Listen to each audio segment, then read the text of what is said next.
En este vídeo de medicina y salud vamos a hablar de un tema que interesa bastante a aquellas personas que han acudido a la sanidad y no han tenido un trato adecuado o consideran que han sido tratados de manera deficiente por el hospital, por el médico, por algún servicio en concreto, por enfermería también, en fin, cualquier atención sanitaria que consideran que haya sido negligente o dolosa. Dolosa hace referencia pues, a que lo han hecho con mala voluntad y de manera culpable, ¿no?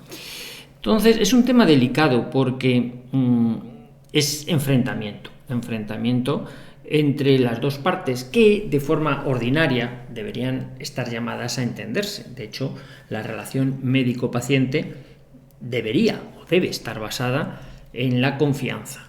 Nadie pone su vida en las manos de una persona en la que no confía. O sea que de entrada siempre los pacientes acuden a un médico con la idea de que los conocimientos y el buen hacer de ese médico le van a ayudar en un problema que tiene. A veces, cuando esa relación médico-paciente se resuelve de forma satisfactoria porque el paciente efectivamente encuentra una mejoría clara, pues el paciente queda satisfecho, el médico se enorgullece, cobra y bueno, y ya está, y hay buena relación y gana reputación. Dice, qué buen médico o qué buen hospital, que me atendieron y qué bien quedé. Bueno, pues eso es lo que se va buscando en el ámbito profesional, en todos los ámbitos profesionales. Os dediquéis a lo que os dediquéis, a todos como profesionales os gusta hacer una buena tarea, que vuestros clientes reconozcan que habéis trabajado bien y que han quedado satisfechos. Bueno, pues a los médicos también nos gusta ese reconocimiento, ese hacer bien las cosas. Ese hacer bien las cosas que además en nuestra tarea es un compromiso deontológico, es un compromiso ético, ¿no? Es un deber que tenemos de primum non nocere, en primer lugar no hacer daño. Lo que pasa es que la práctica médica en ocasiones tiene complicaciones y las cosas no salen como uno preveía. Las cosas se tuercen y entonces surgen esas desavenencias entre el paciente o los familiares del paciente, si el paciente ha fallecido o ha quedado impedido para reclamar, y el médico que les ha atendido. Entonces, siempre hay que tener en cuenta cada situación. Constantemente vemos gente que vierte de su experiencia. Si es negativa, pues eso tiende a poner, como se dice vulgarmente, a parir a toda la clase médica, a todo el colectivo, porque cuenta su caso. Yo fui con mi familiar o no sé qué y me atendieron así o asado, y empieza a contar una serie de cosas que dices, puf, caray, qué concatenación de errores o de desencuentros o de maltrato. Y entonces, claro, la tendencia en el relato que te da una persona es, bueno, tal y como me lo estás contando, es que no hay resquicio posible, ahí se hacen las cosas sistemáticamente muy mal. Yo creo que enjuiciar eso solamente oyendo una parte es un error porque evidentemente estás oyendo una parte. Es como cuando habéis tenido pues algunas conocidos, alguna pareja, pues que se separa, pues si lo oís a ella y lo oís a él, pues claro, las versiones que cuentan de por qué, pues a veces difieren mucho. Sucede siempre que hay una desavenencia, la justicia te dice, antes de hacerte una idea, escucha las dos partes. Y generalmente la que solemos oír pues es la versión, lógicamente, del paciente o de los familiares que han quedado pues insatisfechos con ese trato, ¿no? Y están quejosos y a veces presentan una demanda, a lo cual tienen derecho, pueden presentar una denuncia como tal, ante el colegio como institución o ante los organismos administrativos para pedir una reclamación, en toda regla, ¿no? Si consideran que ha habido un daño. Y tienen pruebas para ello, claro, porque las cosas es que en el derecho hay que probarlas, no solamente que parezcan evidentes, hay que tener las pruebas pertinentes. Antes de que los desastres sucedan, tenemos que plantearnos, yo creo, por lo menos es mi proceder, que a los médicos no nos gusta equivocarnos, no nos gusta meter la pata, no nos gusta que las cosas salgan mal. Nadie tiene voluntad de hacer las cosas mal, que yo sepa, salvo que sea un psicópata, ¿no? Pero quiere ayudar, quiere hacer bien las cosas. Y cuando viene un paciente la pretensión que sea, para una operación o para un tratamiento, lo que sea, pues uno siempre debe ponderar sus conocimientos, qué conocimientos tengo y qué habilidades tengo. Porque claro, a lo mejor yo no soy hábil para hacer esas cosas, no tengo conocimientos, no me puedo meter en camisas de 11 varas, no debo hacer cosas que no sé hacer o que no estoy preparado técnicamente para ellas o que no puedo probar ante la justicia en caso de que tenga una reclamación que yo soy una persona que tiene un bagaje cultural o una experiencia acumulada que me permite hacer eso. Por ejemplo, pues yo soy gastroenterólogo y me formo pues en hacer endoscopias. Teóricamente, eso no quiere decir que no pueda tener complicaciones dentro de las endoscopias. Es donde las tendré, probablemente. ¿Por qué? Porque me dedico a eso.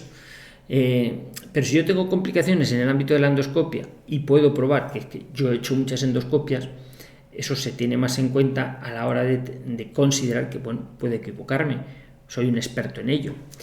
Más difícil sería explicar, pues, oye, yo es que he atendido un parto y el parto ha ido mal, pero usted sabe atender parto. Bueno, yo soy médico, nada más, un gastroenterólogo.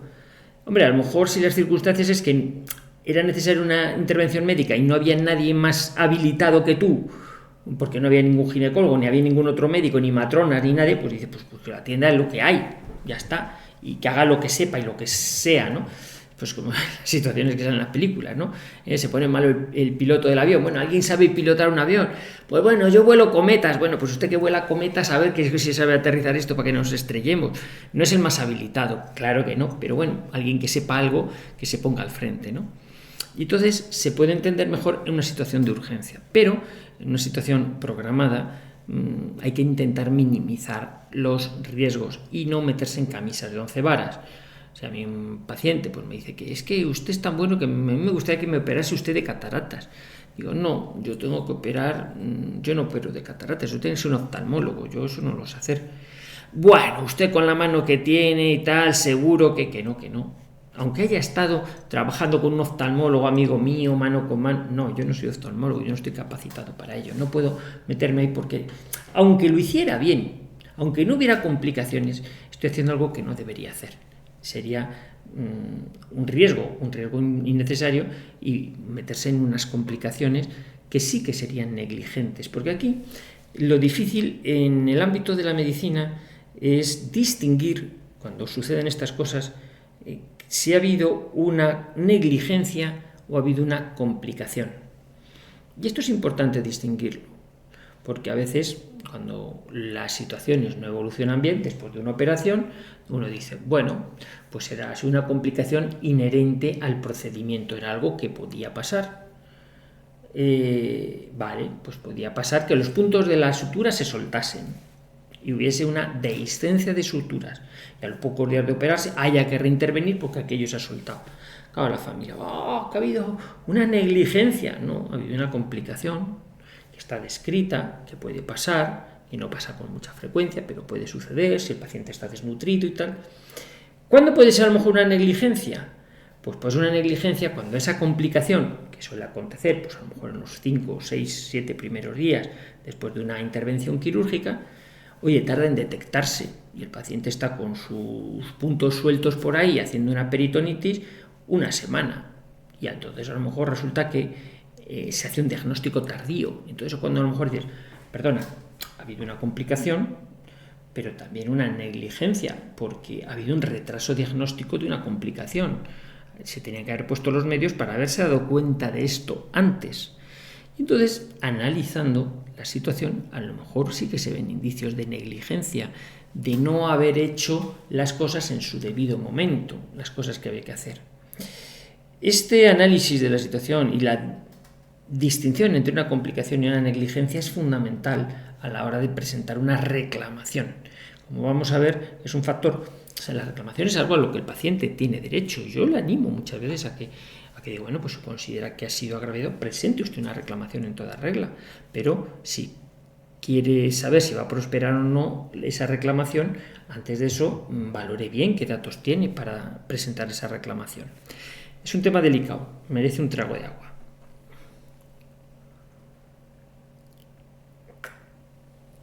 Bueno, muchas veces el análisis de la situación, de si ha habido una negligencia, una complicación médica, entraña el análisis de los medios, si los medios de los que se disponían eran adecuados o no, medios técnicos y medios humanos. A lo mejor un hospital tiene obligación de tener un cardiólogo, por ejemplo, y no lo tiene, pues cuando llega una persona infartada. Y entonces, oiga, pero es que ¿dónde está el cardiólogo? Pues que no está. ¿Y era necesario que hubiera? Bueno, a lo mejor puede suplir un internista o está previsto que supla otra persona. Pero cuando está obligado a prestar un servicio y no dispone de los medios para dar esos servicios, pues a veces puede incurrir en una negligencia, porque sus capacidades, o sea, usted debería, como institución, ser capaz de prestar esto y, hombre, pues no los tiene. Y como consecuencia de eso, pues ha habido un daño a un paciente que ha venido, que necesitaba esos servicios y no los ha encontrado. Otra cosa es que a lo mejor, pues en esa situación, por ahondar más, pues resulta que es que el que tenía que prestar el servicio, oye, sí, es una profesional como la copa un pino, pero oye, es que se ha puesto malo, tú. Ha tenido un infarto él mismo, una gastroenteritis, no ha podido venir. Ha sido algo sobrevenido. Eso también la justicia lo tiene en cuenta. ¿Por qué no tenían estos servicios previstos? Mire, por un imponderable. Y ese imponderable, pues puede ser estimado. Como decir, mire, dio la mala casualidad que usted vino a precisar un servicio el día que se nos había puesto malo el especialista correspondiente. Eso habrá que analizarlo. O, mire, pues es que iba a operar en quirófano, pero no tenemos gasas. ¿Cómo que no tenemos gasas? No, pues debería haber gasas, pero no las hay, no las hemos comprado. Pero ¿quién se encarga de esto? ¿La supervisora de quirófano? ¿Personal de suministros? Alguien tiene que responder de que no haya el material que debería haber para atender esto. El análisis de esa situación, como digo, lleva a ver si estaban los medios adecuados, medios materiales, medios humanos, para atender un caso, sobre todo en las urgencias.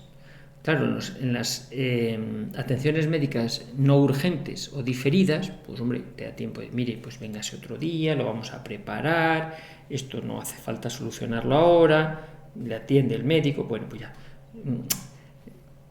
Es más difícil que haya una negligencia como tal, porque hay tiempo para prepararlo. Las negligencias suelen surgir en procedimientos terapéuticos, cuando vas a hacer algo con ánimo de curar, sea pues una operación quirúrgica, o un cateterismo, o una endoscopia. Bueno, sí, pues puede ser una complicación que uno se va a hacer un escáner y le ponen el contraste y el contraste se sale fuera de la vía y sale aquí un hinchazón, se le extravasa el contraste.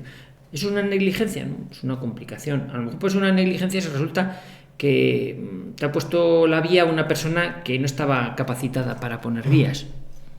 No, porque es que no teníamos enfermera y bueno, pues no sé, el celador que teníamos por ahí pues ha cogido y dice a ver si me sale.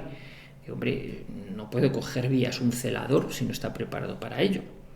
Tiene que ser una persona que tenga atribuciones para ello. O sea que esto puede sonar a chiste, pero es que yo soy un poquito mal hablado en esto, pero es muy gráfico. Si la caga un profesional titulado es una complicación. Si la caga un profesional no titulado es una negligencia. Así, grosso modo.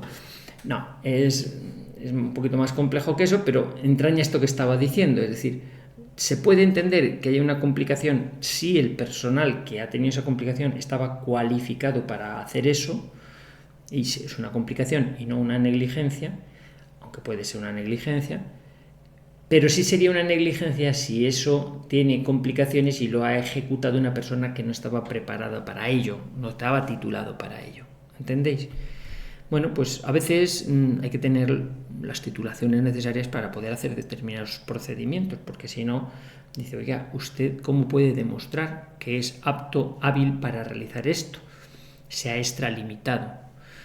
Esto en el ámbito de la medicina alopática, medicina de hospital, pues está relativamente bien regulado, relativamente, porque siempre existen zonas de penumbra donde se habla de intrusismo profesional.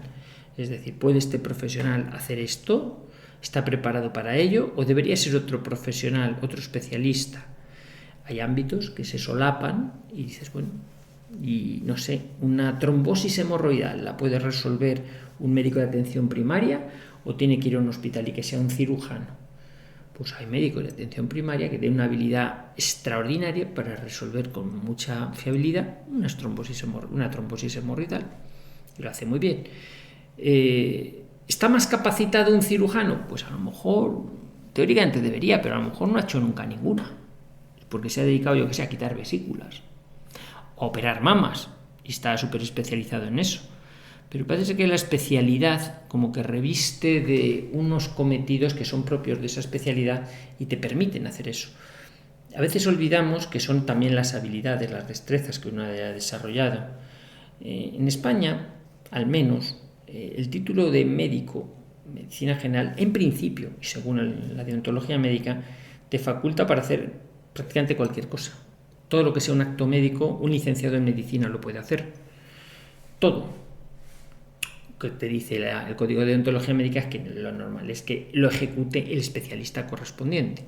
Pero como digo, llegado el caso, si no hay otro, pues oye, me toca atender un parto, o hacer una punción de médula ósea, o hacer una trepanación, o colocar un tubo de drenaje en un pulmón, o lo que sea, dar puntos de sutura, lo que se tercie, porque siendo médico estás facultado para ello, pero tu sentido común te debe a decir, perdone, yo soy médico, pero esto no lo sé hacer, o no lo he hecho nunca. He visto cómo lo hacen, pero no tengo la misma destreza que otros colegas especialistas en eso que sí que lo hacen.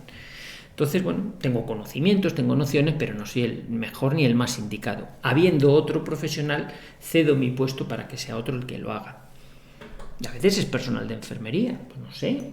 Por ejemplo, el personal de enfermería tiene en general mucha más destreza para coger vías que el personal médico, salvo los anestesistas que están cogiendo vías centrales, tal. Pero la inmensa mayoría de los médicos no nos dedicamos a coger vías para poner sueros. Yo sé hacerlo por otras circunstancias, pero si hay un personal de enfermería, prefiero que lo haga personal de enfermería, porque tiene más habilidad para ello, porque habitualmente es quien coge vías. Pero esto aquí en España, por ejemplo, en Inglaterra, si no han cambiado las cosas, las enfermeras tampoco cogen vías, las cogen los médicos. No les dejan técnicamente coger vías a las enfermeras en Inglaterra, por lo menos no lo dejaban. No sé si habrá cambiado esto.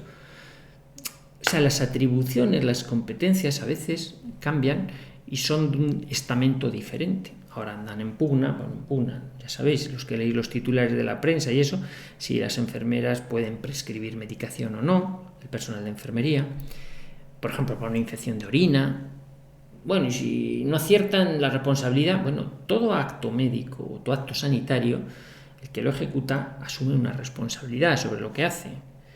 Es decir, si por las circunstancias que sean, pues la ley cambia y dice, pues autoriza, dice, pues está permitido que las enfermeras pongan tratamiento antibiótico a los pacientes con infección de orina, según su criterio. No hace falta que lo prescriba el médico, que hasta ahora el acto de prescripción pues era exclusivamente médico. El médico era el que tenía potestad de prescribir medicación. Bueno, se abre un poquito, se empieza a abrir el abanico para que personal de enfermería también prescriba medicamentos, incluso inyectables, ya sabéis.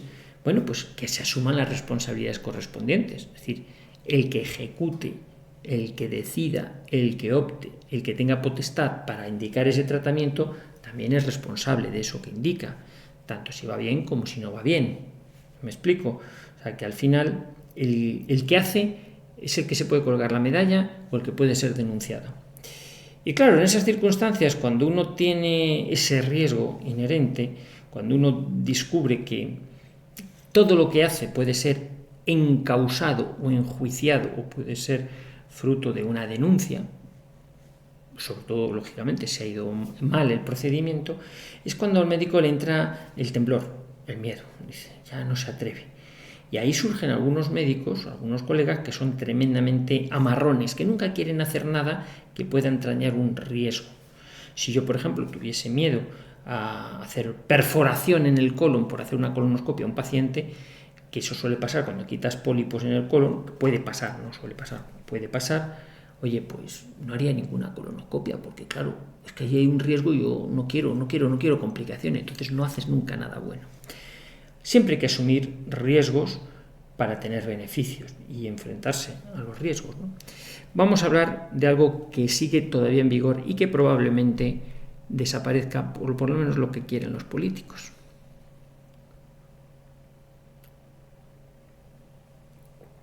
Hace 22 años se aprobaba en España la Ley de Autonomía del Paciente y la llamada así Ley de Autonomía del Paciente y del consentimiento informado.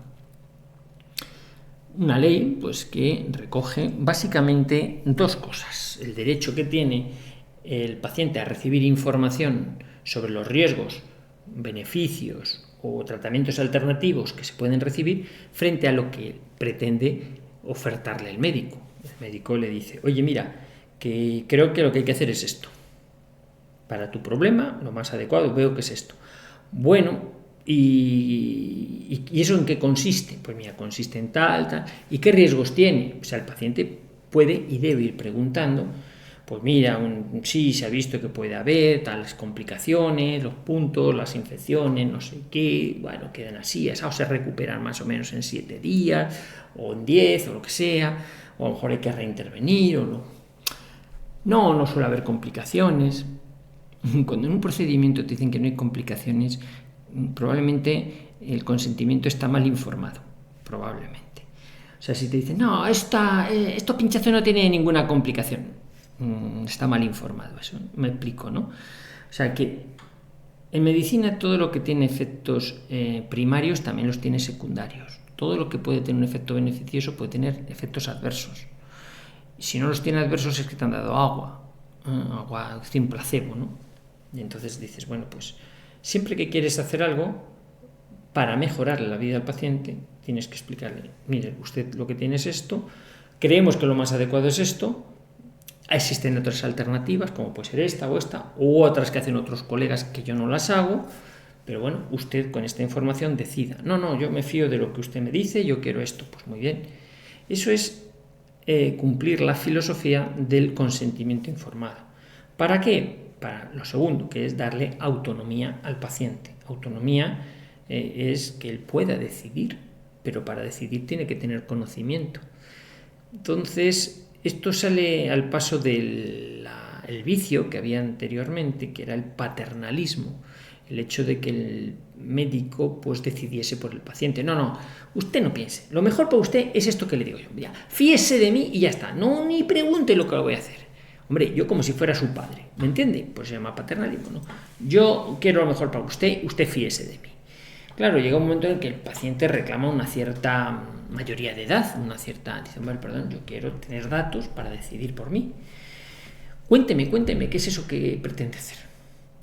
Y no es lo mismo enfrentarse a un procedimiento que tiene carácter electivo que a un procedimiento que tiene a lo mejor un carácter más urgente o vital.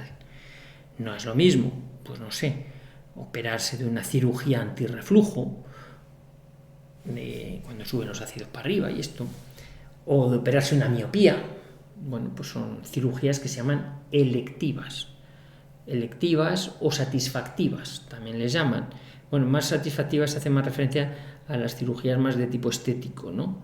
Que tengo que los pómulos, me quiero poner labio, me quiero poner así, tal.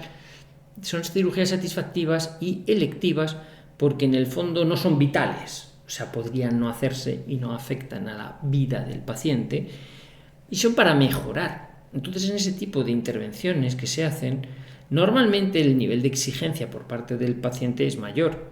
Diga, mire, es que yo puedo no operarme. Si me opero es porque me da usted garantías de que voy a quedar mejor. Ojo si el médico te da garantías, porque las garantías en medicina son un poquito complicadas de asegurar. Entonces, te tiene que explicar, y hombre, esto se hace con idea de que esté usted mejor. Mire, tiene usted 20 dioptrías y con la cirugía refractiva que preveo hacerle, vamos, no va a tener que llevar gafas.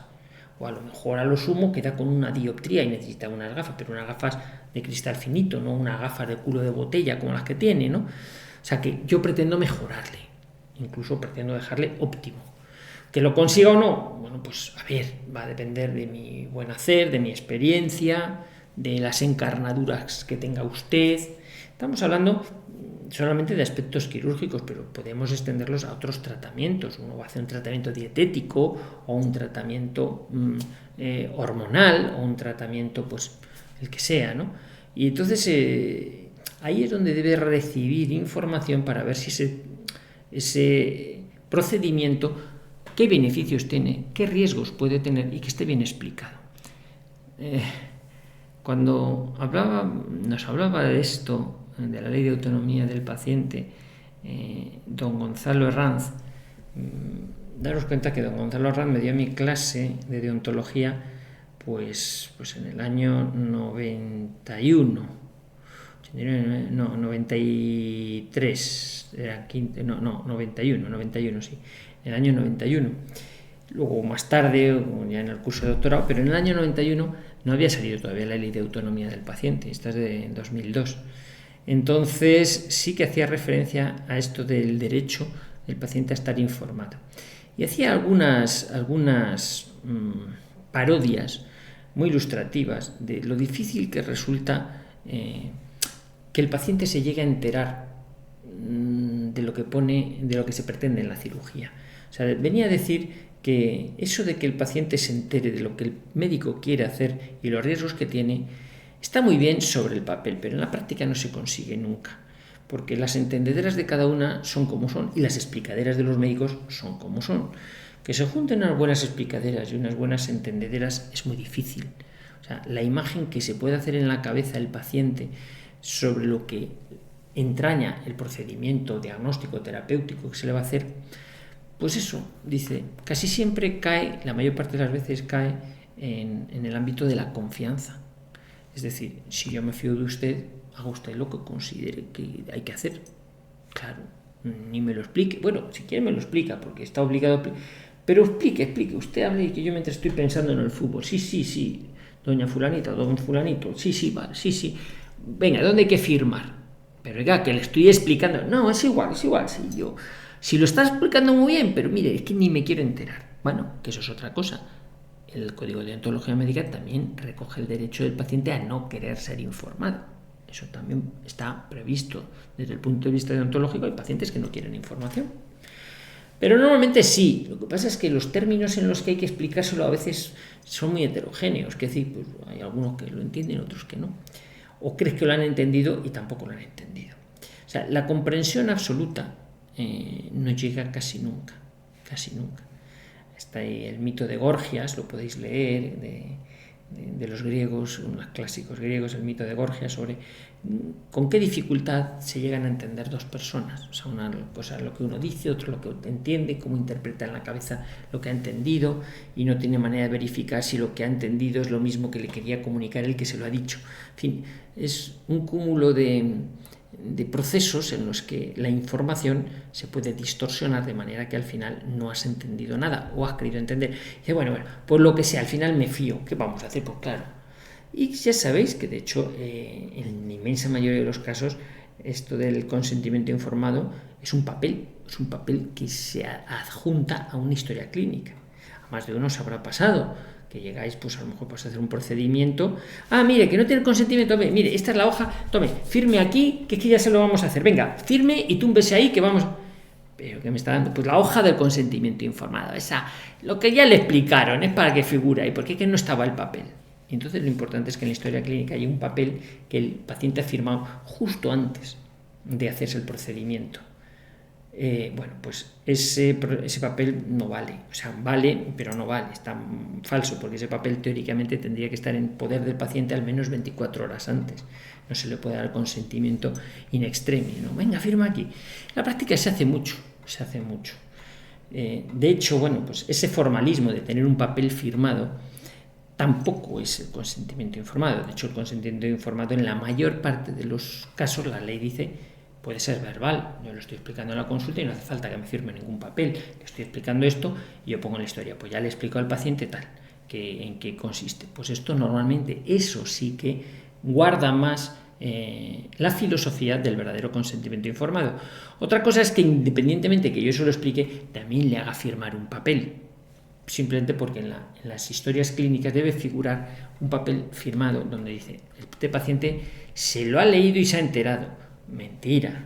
Ese papel normalmente no se lo ha leído. Como decía don Gonzalo Herranz, cuando das el consentimiento informado, dice, de 100 que das, 90 no lo leen, 10 sí lo leen, 9 lo firman, dice, 9 lo leen y lo firman, y uno, que es el que se lo ha leído y lo ha entendido, no lo firma. Lo dice irónicamente, pero el que lo ha entendido no lo firma. Bueno, vamos a pasar al siguiente porque habla de información y eso sí que es importante.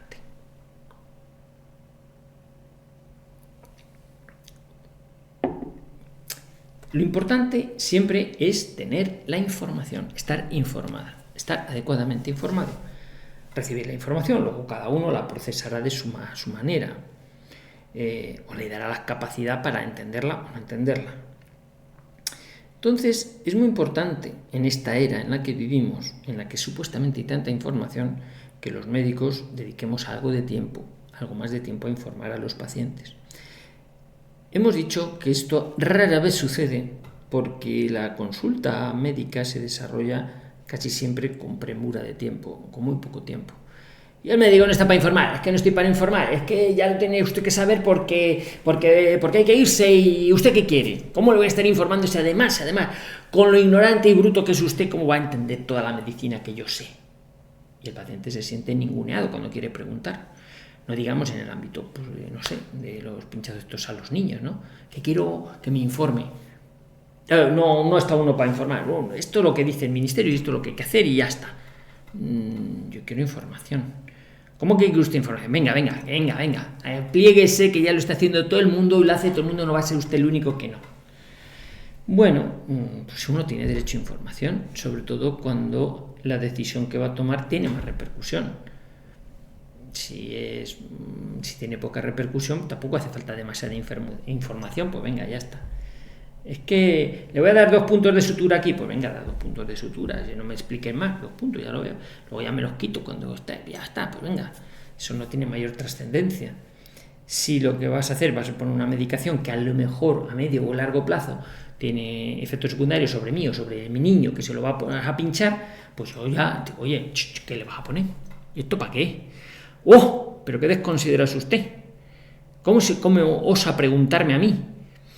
O como ha pasado recientemente, que alguno me lo escribía por ahí, dice, pues que el médico te manda con cajas destempladas y poco menos que un delincuente por no querer aceptar lo que te está diciendo. Pero es que usted tiene que pasar por aquí, porque si no, no puede matricular a niño en la guardería, para no sé qué, no sé cuándo. Pero infórmeme. No, ¿cómo voy a informar? Y no sé qué, y además no sé qué.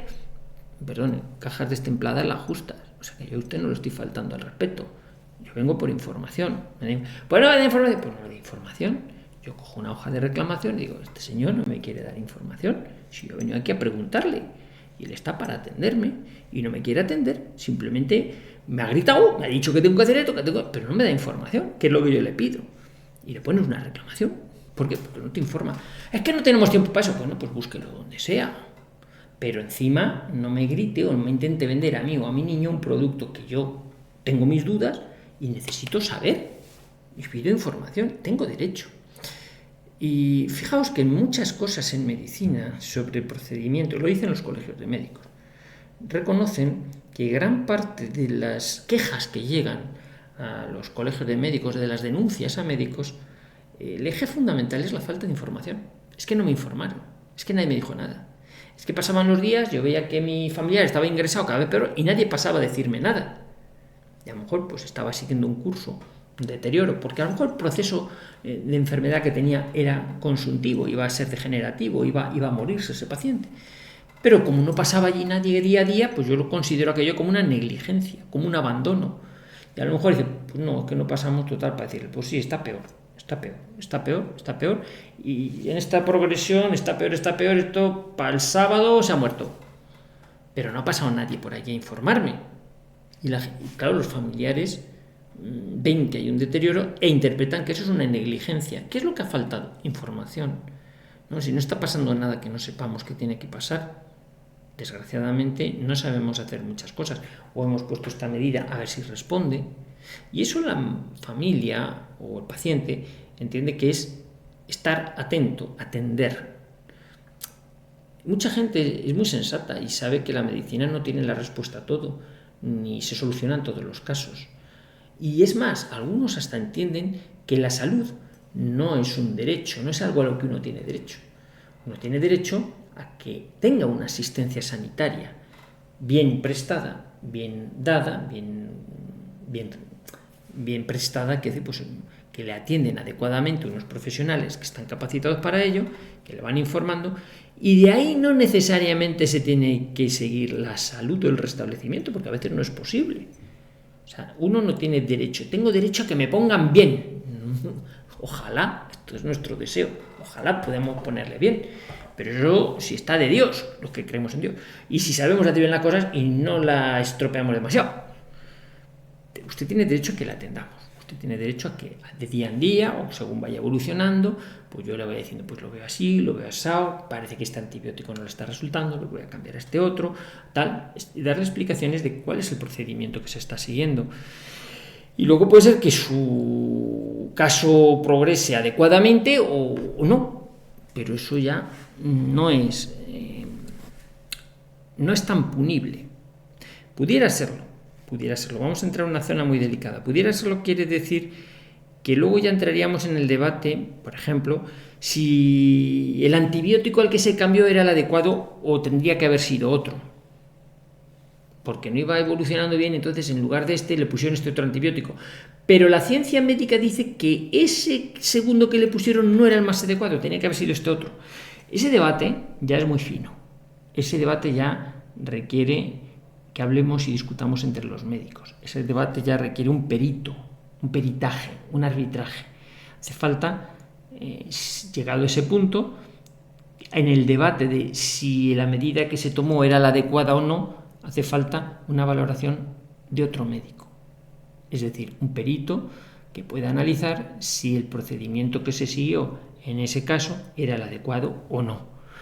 O había que haber hecho alguna otra prueba que no se hizo. Ahí es donde entra ya el análisis de la posible negligencia, pero son situaciones muy puntuales, muy finas, y a veces sí que hay que tener los datos en la mano para poder pronunciarse y no hablar a la ligera. Porque claro, está uno tan acostumbrado a oír la versión de los familiares o del paciente que cree haber sido objeto de una negligencia, que muchas veces le dices, bueno, pues sí, es verdad, tal y como me lo cuentas, esto no lo veo yo nada claro. Pero a lo mejor te coges la historia clínica o llega a tu poder la historia clínica, que a mí me ha tocado en alguna ocasión hacer algún peritaje, y dices, pues no ha sucedido como ha dicho el paciente. Aquí se hizo esto y aquí tal, y a tal hora se le puso esto y se hizo esto otro. Hombre, es cierto que no hubo la respuesta adecuada con este cambio y parece que se puso peor. Y entonces, claro, ahí los familiares interpretaron, joder, los médicos no tienen ni idea, hacen una cosa para mejorarlo y se pone peor. Bueno, pero entra dentro de lo previsible. No es doloso, no es culpable, había que cambiar. Y se cambió y la cosa no fue a mejor. Esto pasa constantemente. Pero lo que digo, el análisis de esa situación es más complejo, es más fino, hay que ser más delicado, porque muchas veces no ha habido una negligencia, ha habido complicaciones o cadena de complicaciones, pero no propiamente un acto negligente en la atención médica o que haya faltado asistencia sanitaria adecuada. A mí me ha tocado, como digo, asistir en muchas ocasiones a muchos actos o arbitrar, ¿no? Y generalmente estoy también con lo que dicen los colegios de médicos. Lo que ha llevado al desencuentro es la falta de información.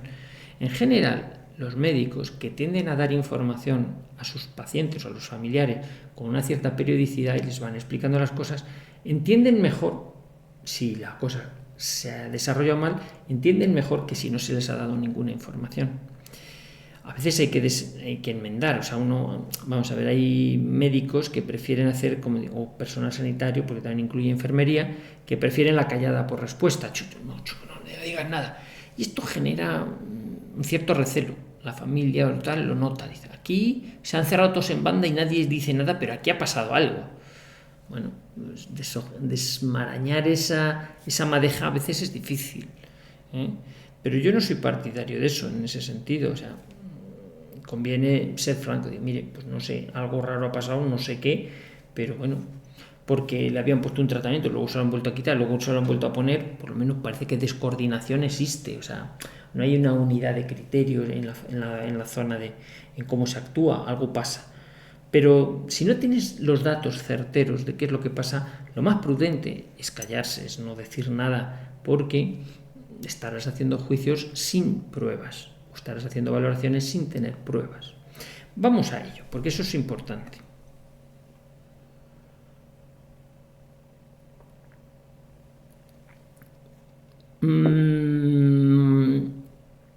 Teniendo la información de lo que ha pasado, que normalmente viene reflejada en la historia clínica del paciente, pues uno puede hacerse una idea de si la atención sanitaria que se ha prestado es correcta o no, si ha podido haber algún fallo o no. A veces los pacientes quieren un resarcimiento moral. Dice, pues sí, se han hecho mal las cosas. Pues mire, sí, aquí hemos tenido una complicación. Mire usted, le he ido a quitar un pólipo, que normalmente he quitado muchos en el colon, y se ha hecho un agujero, se ha perforado. Y rápidamente, pues ha habido que, rápidamente, cuando nos hemos dado cuenta que tenía una perforación, pues había que operarle. A ver, haces una colonoscopia y termina operado. Y además a la mujer le han puesto una bolsa, tal. Pues mire, sí, son cosas que pasan. Está descrito. Una perforación puede suceder una de cada 1000 colonoscopias. Está estadísticamente, más o menos una de cada 1000. Yo, que haya tenido conocimiento, he tenido 5 perforaciones. 5 perforaciones y llevo 40.000 endoscopias, pues hombre, tampoco tengo una ratio muy grande de complicaciones, pero pueden suceder, están descritas. Entonces dices, claro, pero lo pasas tan mal con un paciente en el que has tenido una complicación que a veces pesa más que la gratificación de 1000 aciertos. Porque claro, dices, es que aquí no fue bien. Vamos a ver, yo siempre le digo al paciente cuando dice, a ver si va a tener complicación y tal. Y yo le digo, ¿usted se cree que yo me montaría en un avión que sé que se va a caer? O sea, si tú tienes previsión de que con ese paciente te va a ir mal, ni te metes. Lo rechazas y dices, no, mire, váyase con otro que usted, para mí es una patata caliente, tiene una premonición o lo que sea, se me ha perdido un ángel y me ha dicho, no, aquí con este paciente lo vas a hacer muy mal. Pues no te metas. Como digo, que no te subas a ese avión que se va a caer. O sea que cuando tienes una complicación, cuando un médico tiene una complicación, no va buscando tener complicaciones, ni quiere causarle daño al paciente. Puede haberlas. Y si las hay, interesa detectarlas cuanto antes y ponerle remedio cuanto antes, donde sea más oportuno ponerle remedio.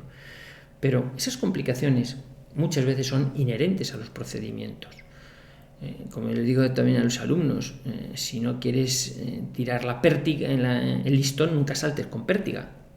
Yo soy probablemente de los mejores saltadores de pértiga del mundo, pero nunca tiro el listón, porque nunca he saltado, claro, nunca he saltado con pértiga, nunca tiro el listón.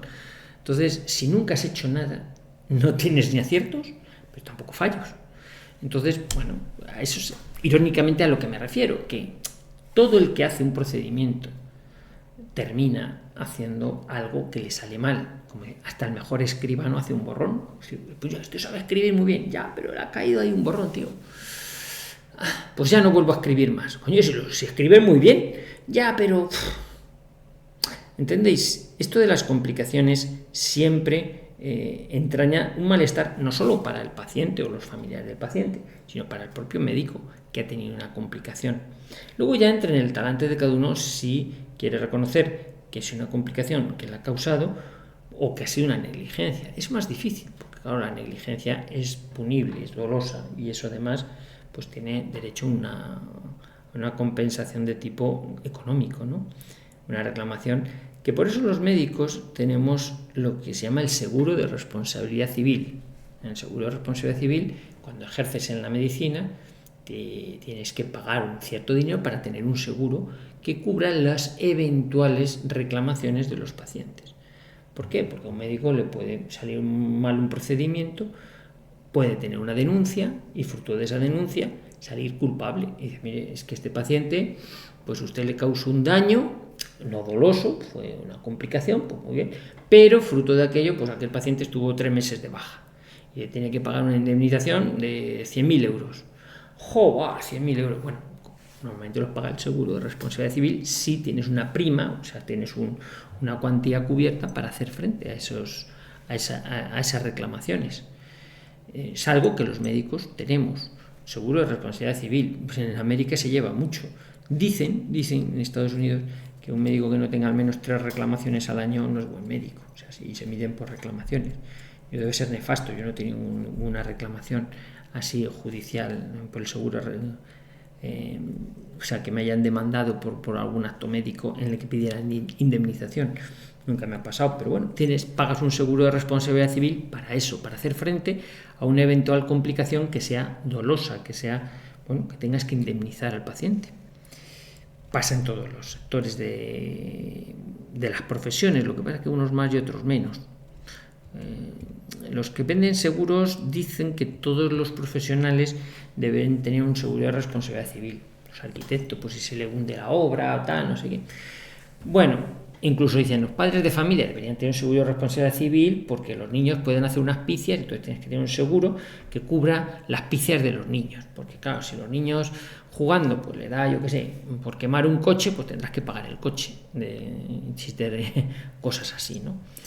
Los seguros, lo sabéis, están pues para cubrir eventuales siniestros que tengamos en la vida profesional, en cuestión de esto. Y bueno, luego pues, como dicen así en plan parodia, el seguro te cubre todo menos lo que te sucede. Cuando te hace falta, pues esto no se lo cubre. Bueno, es como el airbag del coche, que tú sabes que está ahí, pero que mejor que no lo veas. Porque si lo ves, mal asunto. Tú sabes que es algo que te puede salvaguardar en caso de accidente, pero mejor no tengas el accidente. Bien, entonces los seguros de responsabilidad civil tienen distinta cuantía dependiendo, digamos, del nivel de riesgo que tiene cada especialidad. Por ejemplo, no tiene la misma cuantía o el mismo riesgo pues un médico de familia, un médico de atención primaria, que un cirujano, o que un plástico, o que un ginecólogo. Estos últimos pues son quizá dentro del ramo de la medicina los que, como tienen más tendencia a tener denuncias por mala praxis, por malas acciones médicas, pues suelen tener unas primas de seguro más altas, porque pueden tener más riesgo de que les denuncien y de que tengan que pagar indemnizaciones. Estamos hablando de los cirujanos plásticos, se dedican a cirugías satisfactivas y el paciente o la paciente no ha quedado del todo bien como ella quería y entonces demanda al médico, necesitan medios de arbitraje, si aquello estaba bien hecho, mal hecho, si ha sido una chapuza, si no, en fin. Porque en el fondo, pues bueno, el paciente o la paciente insatisfecha con la cirugía pues quiere reclamar porque no era lo que pensaba. Los anestesistas también tienen un seguro de responsabilidad civil alto, porque siempre por muchos procedimientos a lo mejor se complican. Fue culpa de la anestesia. El anestesista, al pobre, siempre le echan la culpa de los procedimientos quirúrgicos. No, fue la anestesia. Y los anestesistas, que muchas veces dicen, bueno, pues yo estoy aquí durmiendo al paciente y despertándole, que luego ya la cirugía ha ido mal, pues ¿por qué me echan la culpa a mí? Cosas así, ¿no? O sea, es difícil en los procedimientos donde intervienen un equipo o varios profesionales repartir culpas cuando algo sucede mal. ¿Hay quien falló? No, fue la enfermera que pinchó mal, no, el celador que no vino cuando había que decir que viniese y tardó en venir. No, el de rayos, que le mandamos a hacer el escáner y hasta el día siguiente no le hizo el escáner. Bueno, cuando se analiza el procedimiento y se ve qué pasó, ¿dónde está la responsabilidad? A veces las negligencias o las complicaciones no encuentran un culpable que además tenga que pagar. Me explico. Voy a comentar aquí, someramente, es difícil cuando el problema es complejo, tiene una gran envergadura, a veces la responsabilidad se carga sobre la institución, sobre o bien el hospital o bien el sistema sanitario que alberga la atención médica. Cuando ha sido un problema de gran envergadura y digamos no lo puede hacer frente solamente una persona o no queda muy claro quién ha sido el responsable ahí, ¿no?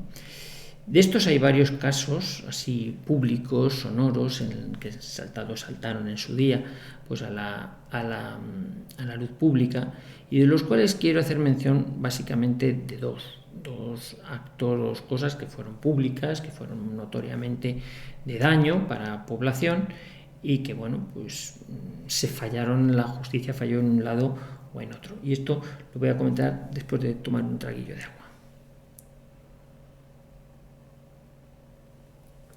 Mirad, el primer caso que quiero comentaros vamos a decir, de negligencia o de daño a pacientes que quería comentar fue el llamado caso Maeso. Era el apellido de un anestesista que, bueno, mientras dormía a los pacientes ponía una medicación que también se pinchaba él de vez en cuando porque tenía unos dolores crónicos y tal. Y bueno, pues fruto de ese intercambio de jeringuillas, pues quedó probado que había contagiado de hepatitis C a varios docenas de pacientes a los que había estado en el quirófano anestesiándoles. Entonces, bueno, aquello quedó probado y fue culpable, vamos, y luego tuvo que pagar patrimonialmente o tuvo que pagar indemnización, pero también el hospital o el centro donde prestó esos servicios tuvo que hacer frente a indemnizaciones. Fue apartado de la carrera, ya se jubiló, etcétera, etcétera, y fue un caso sonado de negligencia, porque claro, estás haciendo un acto que no deja de ser eso, contaminar a los pacientes con tus propias jeringuillas, con tu propia enfermedad, ¿no? El otro caso, también desgraciado, fue protagonizado por una joven médico en Madrid, en el caso de Noelia. Noelia, pues una residente de un hospital de Madrid que tenía un trastorno psiquiátrico de, bueno, pues una cierta paranoia y tal, y como sabéis, lo que os acordéis, pues se dedicó pues un ataque de estos a dar cuchilladas en el hall del hospital a gente, a celadores, tal, a transeúntes. Murieron algunas personas, otras quedaron heridas, y bueno, aquello pues se judicializó, lógicamente. Y se vio pues que, claro, esta chica estaba en un mal estado psicológico, estaba mal psiquiátricamente, pues no estaba en sus cabales. Lógicamente hizo unas acciones penales malas, tuvo su condena, pero quien se condenó subsidiariamente era a la sanidad madrileña, porque tenía que haber tutorizado esa actividad y haber percibido que esa chica no estaba bien para el desarrollo de su tarea como médico, tenía sus alucinaciones, sus cosas. Y me llamó, esto lo he traído a colación porque, claro, las indemnizaciones no las pagó la chica, sino el Servicio Madrileño de Salud, a los correspondientes indemnizados. Pero yo recuerdo que en el auto de aquel juez me quedó muy grabada una cosa, que después de haber oído los testimonios de todos los que concurrieron allí sobre el comportamiento extraño de esa chica y tal, venía a decir algo así la sentencia como, y me quedo con ganas de meter mano a todos aquellos que han ido declarando aquí diciendo que había un run de que esta chica no estaba bien, pero nadie hizo nada. O sea que esto nos puede servir personalmente a cada uno para decir, oye, es que yo cuando veo algo que no está funcionando bien, que hay una persona que está haciendo cosas raras, el callarse, el no ponerlo en conocimiento de quien lo tienes que poner, pues puede derivar en un problema de una índole mayor. O sea, pues no va conmigo, yo sé que esta chica está un poquito oída de aquí y yo me da igual. No actuar cuando uno ve cosas raras también tiene sus consecuencias. Y no lo digo solo por este hecho. Ya sabéis que os han estado administrando cosas, productos. Dice, oye, también hay obligación de advertir, oye, eso que estás poniendo, ¿qué es? ¿Para qué es? ¿En qué consiste? No lo sé, a mí me han dicho que lo pinche. Pues tampoco lo sabes. No sé, pues esto es para pensarlo, ¿no? No vaya a ser que estés contribuyendo a poner algo que a la larga resulte mal. Yo no sé si resultará mal o no. A mí me pagan porque yo lo pinche y yo han dicho que es bueno, pues yo lo tiro. Un poquito de llamada a la responsabilidad individual y también colectiva, sobre todo para el análisis de lo que estamos haciendo y también de lo que dejamos de hacer, que también se peca por omisión, también podemos dejar de decir cosas que tenemos obligación de decirlas. Es que no es muy grato decirlas y enfrentarse al establishment y bueno, van a pensar que yo que en el fondo lo que quiero es llamar la atención y que lo digan otros.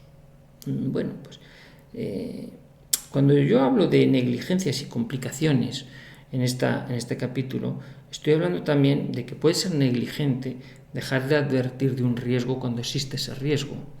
Cuando uno es consciente de que hay un riesgo, puede ser una negligencia no advertirlo.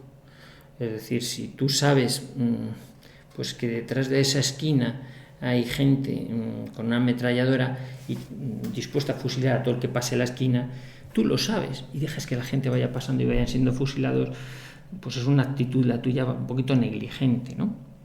Bueno, pues pensadlo, porque esto nos atañe a todos, no solo a los médicos, ¿no? Las actitudes negligentes. A veces voy a hilar más fino. Observamos profesionales de la sanidad, médicos, enfermeras, pues que a lo mejor no están en sus cabales, no están bien capacitados para ejercer el desarrollo profesional. El Código de Deontología Médica en esto sí recoge la obligación de los colegiados de que cuando perciben que a alguno de sus colegas le merman sus funciones, no está en sus cabales, tiene obligación deontológica de advertirlo. Dice, oye, mira, esta persona creo que se hace mayor, chochea, o le da un ictus y no rige bien, no ve adecuadamente y necesitaría ver bien para hacer las operaciones que hace. ¿Por qué? Porque está fallando el pulso, porque tiene Parkinson, no lo quiere reconocer. Y a veces es duro decir, oye, mira, tengo que poner esto en conocimiento. O sea, no debes hacer esto, no deberías seguir en esta situación. Y eso a veces es interpretado como una especie de, no, eso es envidia que me quiere quitar de en medio. No, mira, es que ya no estás en tus funciones normales y estás poniendo en peligro a las personas a las que tratas. Le estás diciendo cosas que no se ajustan a la lex artis ad hoc. Estás vendiendo cosas que no tienen fundamento. Estás desarrollando una paranoia, una esquizofrenia, te está yendo o te estás demenciando, o te quedas dormido en la consulta o haciendo una operación. ¿Qué te ha pasado? Pues mucha gente está mermándole sus funciones, sus capacidades, y no es consciente.